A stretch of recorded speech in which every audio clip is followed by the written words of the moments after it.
All right. Well, good morning, everyone, to another installment of our Counselor Toolkit series. We're going to talk about trauma-informed practices today. So what does it mean to be trauma-informed?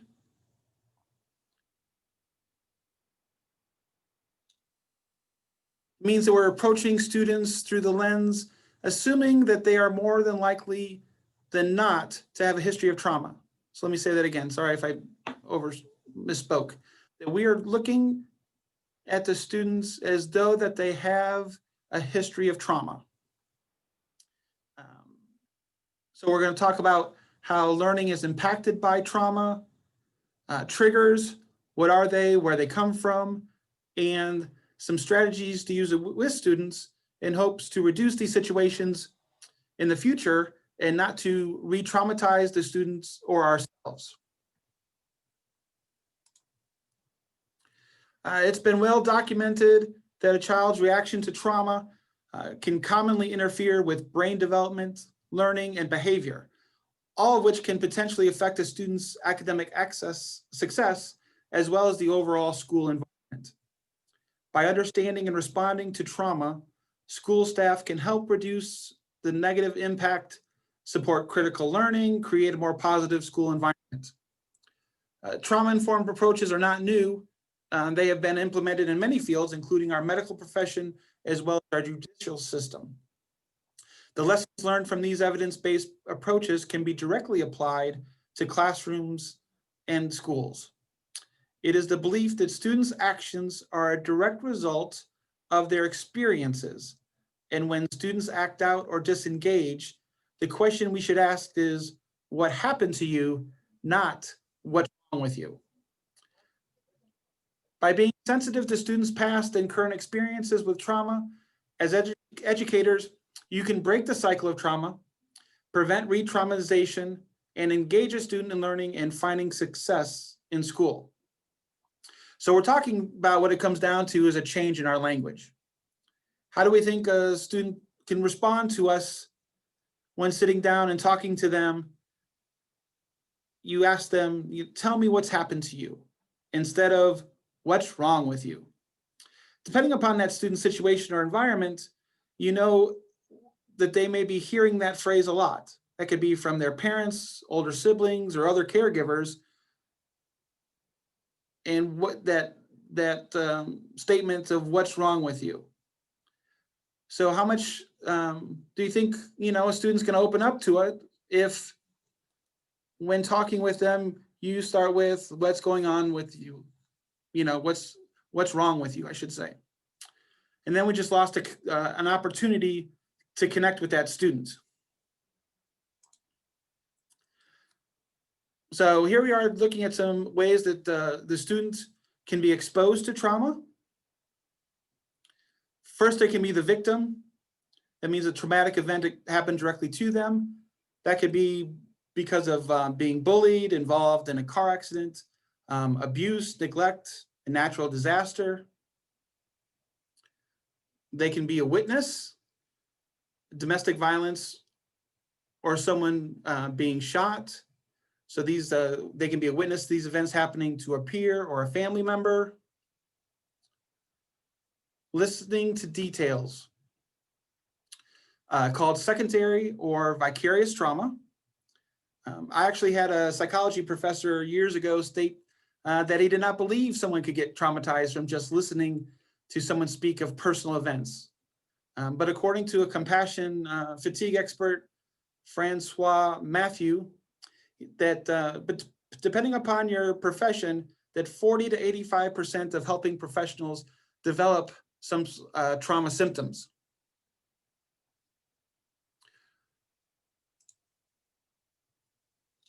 So when we're looking at trauma-informed, there's a study that came from the CDC and the Kaiser Permanente, which is the Adverse Childhood Experiences, or the ACEs studies, which was a study of over 17,000 people from Southern California that confidential survey regarding their childhood experiences.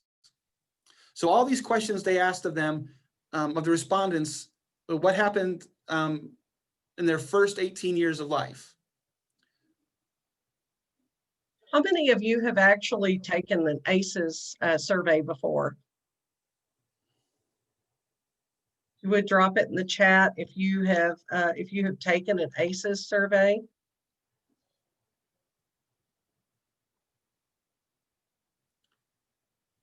It's pretty eye-opening, especially when you go through all the questions and you realize that so many of the things that are in that survey are things that our kids are dealing with every day. And then when you realize that you've got stuff as well, it tends to help you look at it through, and to help our teachers look at it through that lens of we all have our stuff. It's how we're dealing with it and whether we view things as, you know, a trauma or not, as to how we're going to, you know, to deal with it. So our kids in the classroom are dealing with all kinds of stuff. And I think Rob's going to show you exactly the impact that the number of ACEs that you have can significantly impact learning. Absolutely. And so we're going to go through these. So the first three of the ACEs are talking about abuse. So the first one is emotional abuse. And now we're talking about a parent, step-parent, caregiver, or adult living in the home, either swore at you, insulted you, they put you down, or acted in a way that made you afraid that you might be physically hurt. Physical abuse, we're talking about that same parent, step-parent, caregiver, or adult that's either pushed, grabbed, slapped, threw something at you, or hit you so hard that it left the marks or you were injured. Sexual abuse. An adult, relative, family friend, or even a stranger, according to this, was at least 5 years older than you that ever touched or fondled your body in a sexual way, or made you touch their body in a sexual way, or that they attempted to have any type of sexual intercourse with you. I will say, working in the emergency psychiatry field, it's shocking to see how many adolescents and even younger kids that are dealing with the sexual abuse these days. So the next 5 are dealing with household challenges. So has your mother ever been treated violently? Is someone in the home, whether that's a father, stepfather, or mother's boyfriend, kicked or hit or threatened to hurt them by either a knife or a gun? And it's substance abuse. So we're talking about a family member that's either a problem drinker, an alcoholic, or a household member that used substances.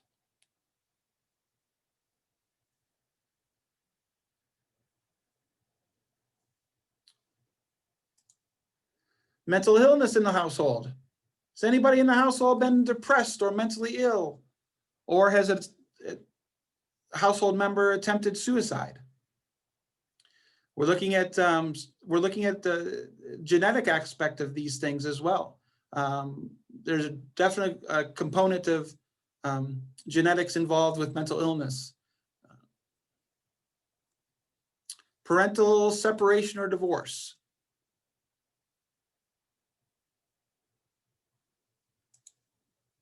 Or even going back to that parental separation, divorce, or it could be that they're not even in the home. They were never married. And what kind of stress that causes on the child. And then anybody in the household went to prison. And we know that, especially if we're dealing with father figures, and that father figure is gone out of the home, the impact that it has on a child of that person not in the home with them. And then the last 2, we're dealing with neglect. So did emotional neglect, did someone in your family not make you feel that you were important or special, or not let you tell you that they loved you, or they looked out for you, or that you felt close to anybody in your family, and that you don't feel like you have any source of strength or support in your family? And then the last one is physical neglect. Was there someone who didn't take care of you to protect you? They didn't take you to the doctor if you needed it. You didn't have enough to eat, or your parents were too drunk or too high to take care of you, and you seeing these kids come to school with dirty clothes.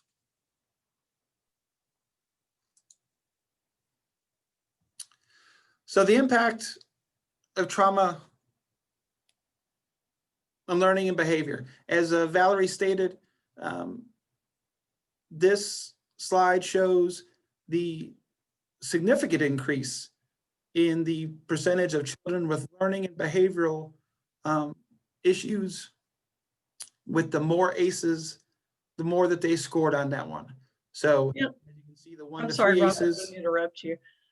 So for our teachers, they're the ones that are going to be on the front lines of this. They're going to be the ones that are experiencing the issues in the classroom. And a lot of this behavior manifests itself in poor behavior in the classroom. And so while they're feeling like students are just being defiant and acting out and sleeping in class and things like that, it helps for the teachers to understand that if they're looking at it through a trauma-informed lens, and they're looking at it, like Rob said, from a situation of what's happened to you and not what's wrong with you, that it sheds a whole lot of light on the actual behavior that they're dealing with at the moment. And so helping those teachers, helping the teachers understand that these kids aren't choosing to be behavior issues just for the sake of being behavior issues. This is their coping mechanism. This is how they are dealing with what has happened to them. And so the teacher just happens to be on the receiving end of what's going on.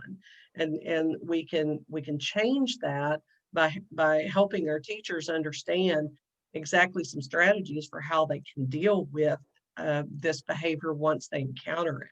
So, if you can see from the slide, if you have absolutely no ACEs whatsoever, nothing bad's ever happened to you, there's no kind of trauma, you're still, you're what, 3% likely to be a behavior issue, just probably, just because you're a stinker.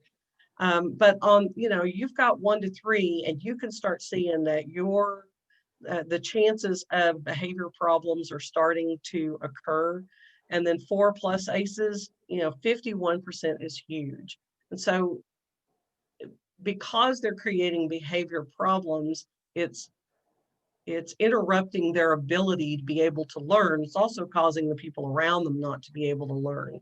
So when our teachers are seeing things from that trauma-informed lens, and they're recognizing that, hey, something's going on here, what strategies can I use to circumvent this behavior and, create a safe environment for where this student's going to feel like that this is a safe place for them to learn and express themselves. And then we can turn around a whole lot of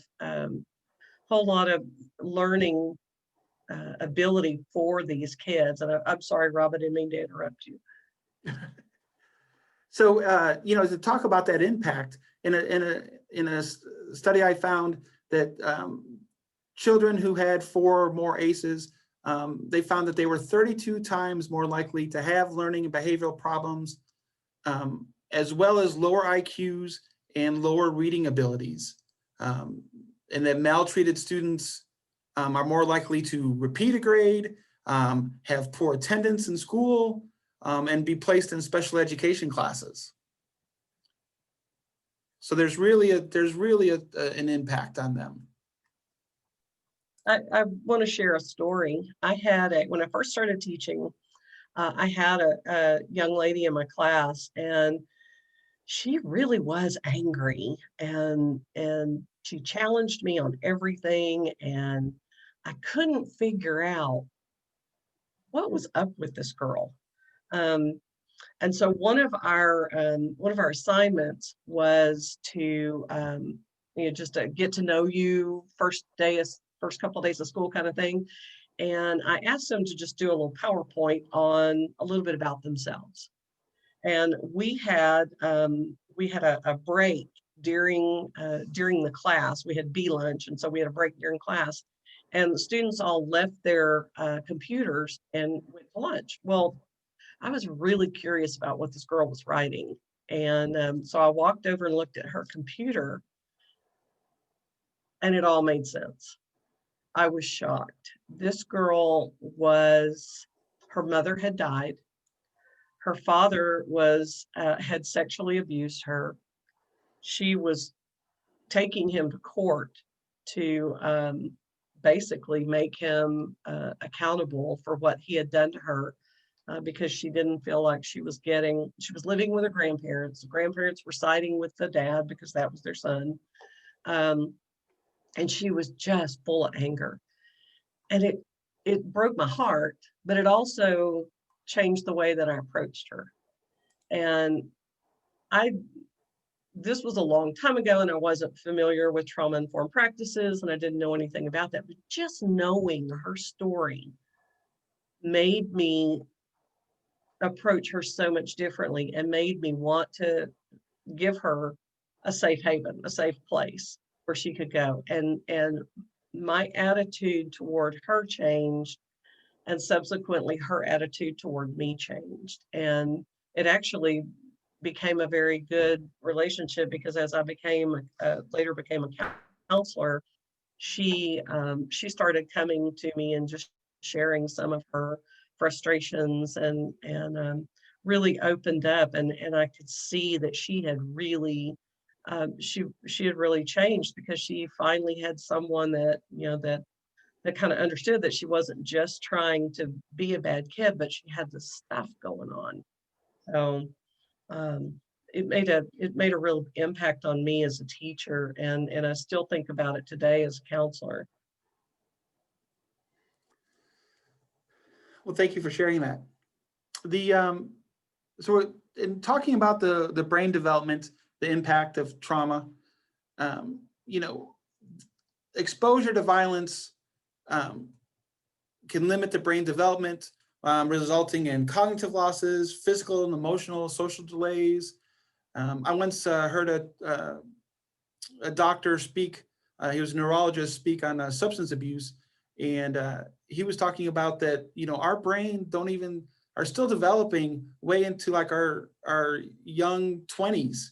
And let me just say, as a father of 5 boys, that was real disheartening for me to realize I had many more years of them driving me crazy, and trips to the emergency room, and just hoping for those 20s and young 20s years, so some of that would stop. Um, but when we're talking about the brain development, the traumatic experiences can actually change the structure of the child's brain. So and I'm sure, as you know, when we are in the stressful response, our brain sets off the cortisol, which is our fight, flight, and freeze response, and that activates, and that puts us in that protective and that survival mode. But because there can be such a continuous response of this stress in the brain, that it actually becomes dangerous to our brain rather than protective, because of this overreactive and this stress. And it's like these kids, your students are in this like constant state of emergency. And again, we're talking about that they can have trouble paying attention. We could get into sensory processing problems, as far as dealing with touch and sounds. And so going on to the next one, talking about interaction with others, this is going to have their, affect their relationships with their peers and their teachers. Because of their history of the trauma, they can be distrustful and suspicious of others, leading them to be questioning, I should say, the reliability and predictability of their relationships with the classmates and teachers. They have trouble responding to social cues and maybe withdrawn from others, and they may even start bullying other students because of their trauma. Again, you may be wondering, how they can, with the teachers, they can, they feel that the adults may have failed them. And so, the teachers are just seen as another adult that's going to let them down.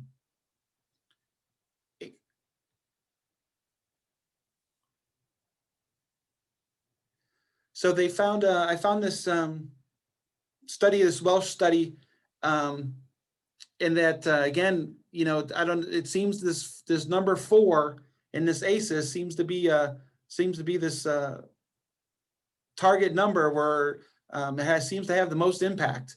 And in their study, they found that someone that had 4 or more ACEs scores were 14 more times likely to be a victim of violence, 15 more times to be a predator of violence, and 20 times more likely to be incarcerated. So what are we going to do? Let's try and look beyond the behavior.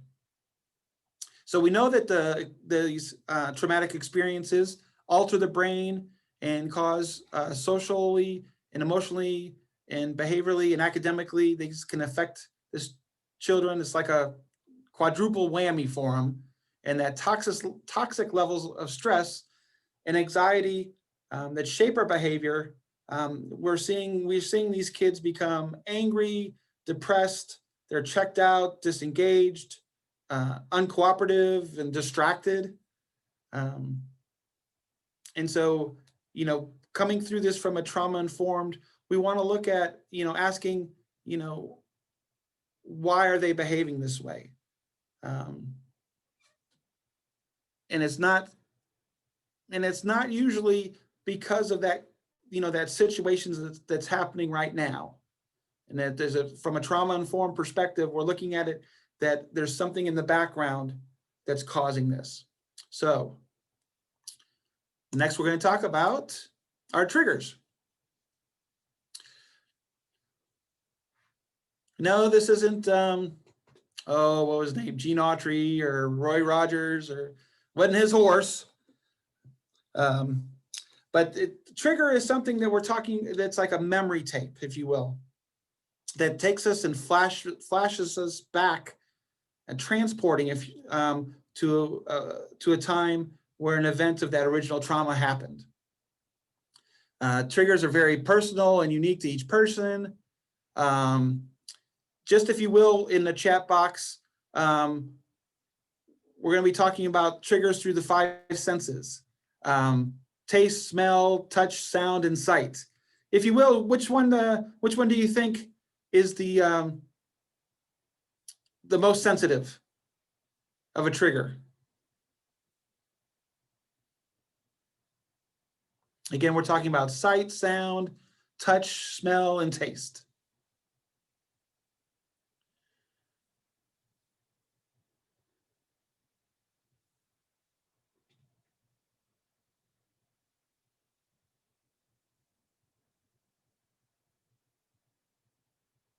So when we're talking about triggers, we're finding that the people are going to start avoiding the situations, avoiding those things that are taking them to that flashback, that reaction to it, because there's this emotional intensity happening with that trigger that's back to the original trauma.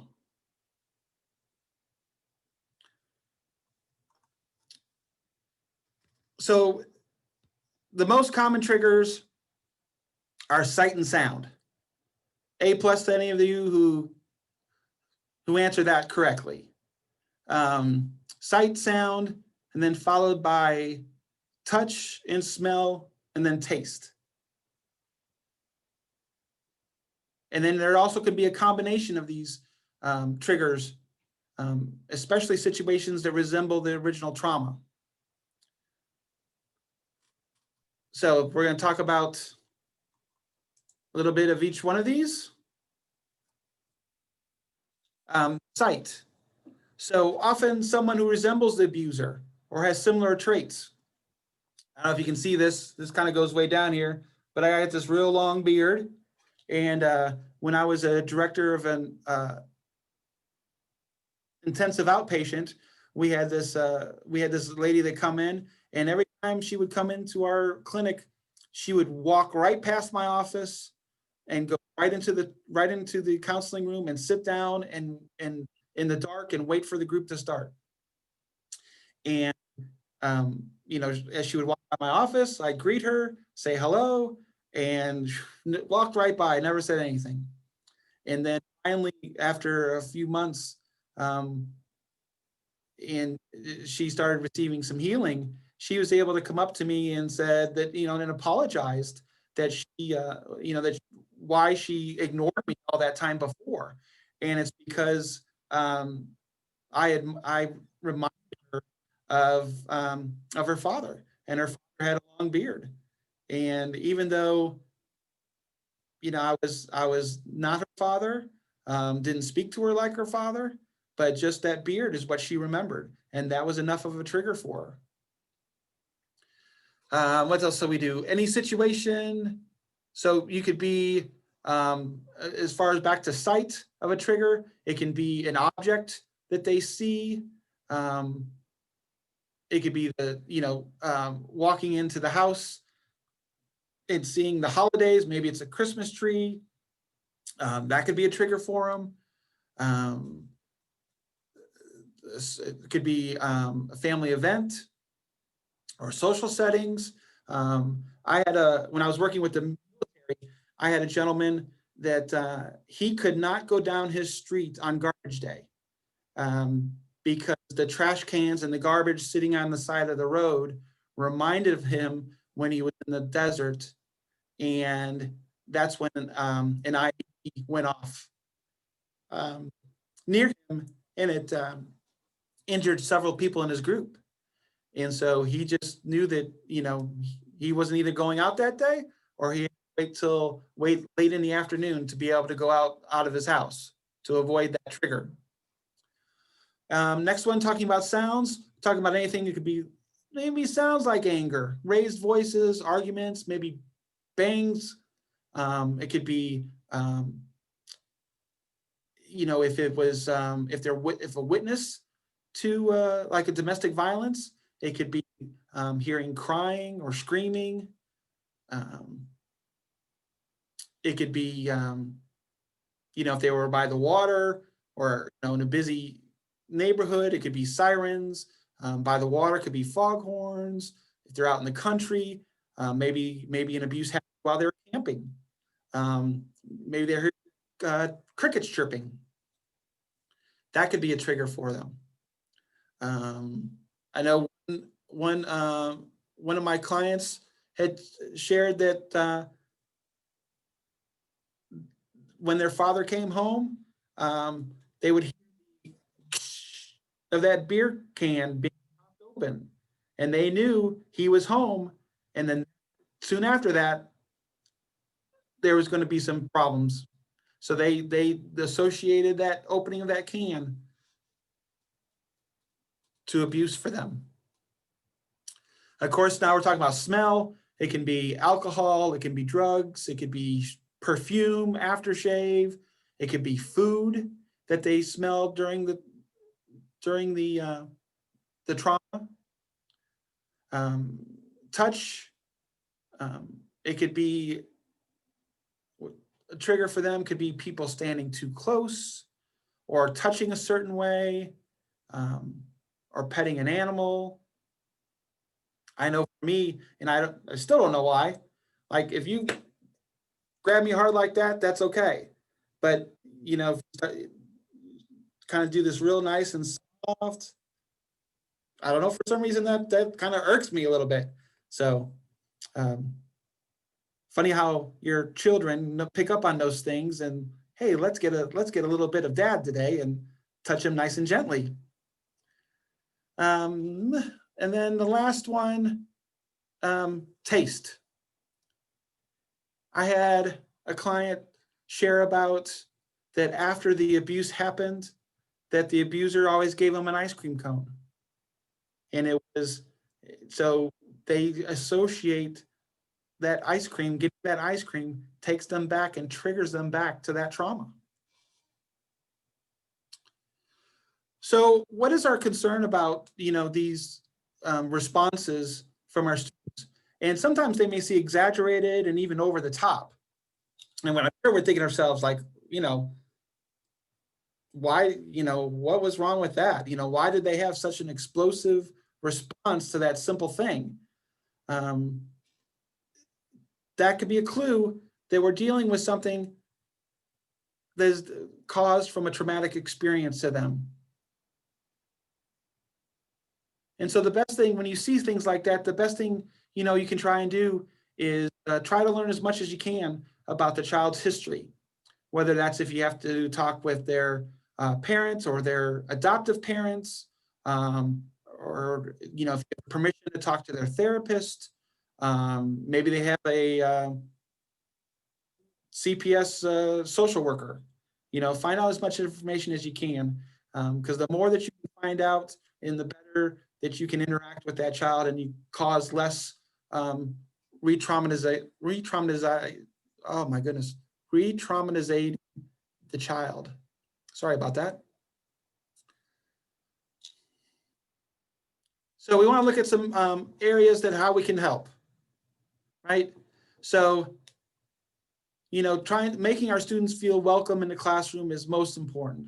Making them feel secure and connected, not only to their peers, but to adults. So, you know, you already know how it is, you know, important to have a, you know, a good relationship with them. But those being affected by trauma, strong connections are vital. And you want to try to develop that rich relationship with them. And so that those relationships can be a foundation of resilience for them. You know, we can't always expect the child to come to us, to come to where we are, not just physically, but emotionally and behaviorally. And sometimes we have to take them to where they are, when we have to meet them where they are. Sometimes it may include special accommodations. You know, that's a child that was adopted and is feeling abandoned. You know, a teacher putting a phone on their desk, right there on their desk, and knowing that if the little girl got upset or started being feeling stressed, that she could call her parents when she, you know, when she wanted to, and just to make that connection. Another way of doing that is maybe you've got a child who's cranky, disruptive in the morning, and you realize that, you know, they don't have a regular bedtime. It's hard for them to get to bed, and you know, maybe you know, having a safe place for them to come and just take a break, de-stress. I know in my own experience,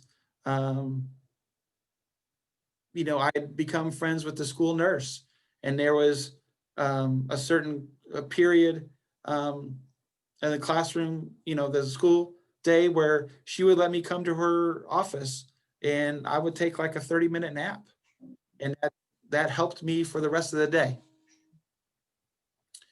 The other thing of being predictable, you know, a lot of these students we're dealing with, they don't have any structure in their home. And then making their school, their classrooms as predictable and with routines as possible, it will be will have a sense of stability for them, and so they feel that security because there's routine that they follow. And of course, then if, we can't always anticipate changes, but letting them know as soon as possible so that it gives them time to react and to process the change is going to be helpful for them. So I know that, you can't do all this on your own. It takes teamwork to do all that. But the more you get involved, with your teachers and understand, where these these sexual students are coming from, the better outcomes that they're going to have. Oh, one other thing I wanted to talk about as far as dealing with, some triggers, anniversaries. Anniversaries are, can be a reoccurring time for them, of course. Working in the hospital, a patient comes in and you're seeing them and you're like, wow, you've been doing really good this year. And, it was, you came in the same time last year, right? So then we dive into a little bit like, okay, is there something that happened this time of year, this month, this season, and try to help them to recall those things. Because sometimes they may be feeling anxious or depressed and not even know why.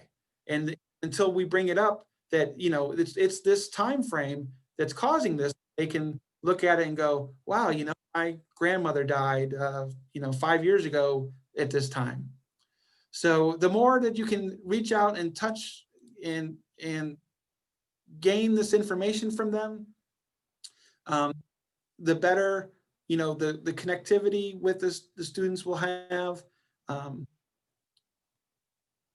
And then by all means, then, when these anniversaries arise again, to come and check with them and to realize that, there may be expecting some other, there may be some emotional and behavioral problems or even grades dropping during this time. So the other part, next part I want to talk about is, being mindful that our students may not have, the traditional type of family these days. So the parent may not be the one that's a caregiver. And so you may have to look at, being connected with whoever is providing that care, whether that's a grandparent or maybe it's a foster parent, but making sure that they're included in the plans. And then the last part on this about strategies is to realizing that your students' parents or caregivers may be trauma survivors and that their past experiences are influencing how they're interacting. And so building that trusting relationship with the parents or the caregivers could be good to foster collaboration. So this last part, we need to take care of ourselves. Compassion fatigue can be, as educators, we need to be mindful of because it can cause irritability, impatient with students, decreased concentration, denying that traumatic events impact students or feeling numb or detached. It may even be that you are dreaming about the student's traumas. I know Sandy mentioned this the other day in the ethics course, but she talked about drinking water. And have you ever seen, when I took a CISM class, critical incident stress management course, they were talking about when in a disaster setting, you see the Red Cross worker and they're handing out bottles of water. And like, we always see that, why is that a big deal? Well, it's a way to connect with people.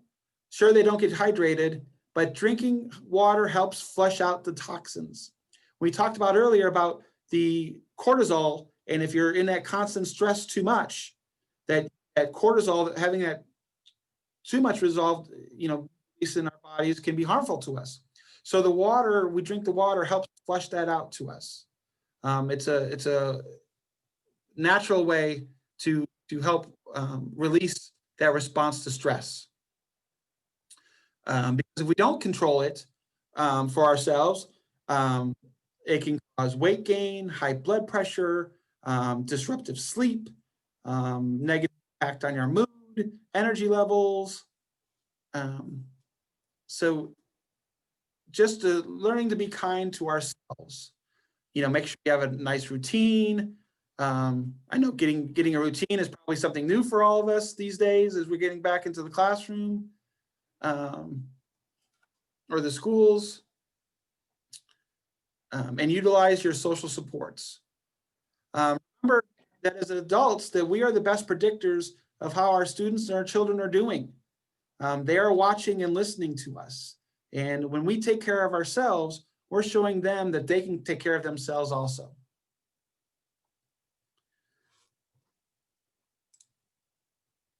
So I thank you for our time today.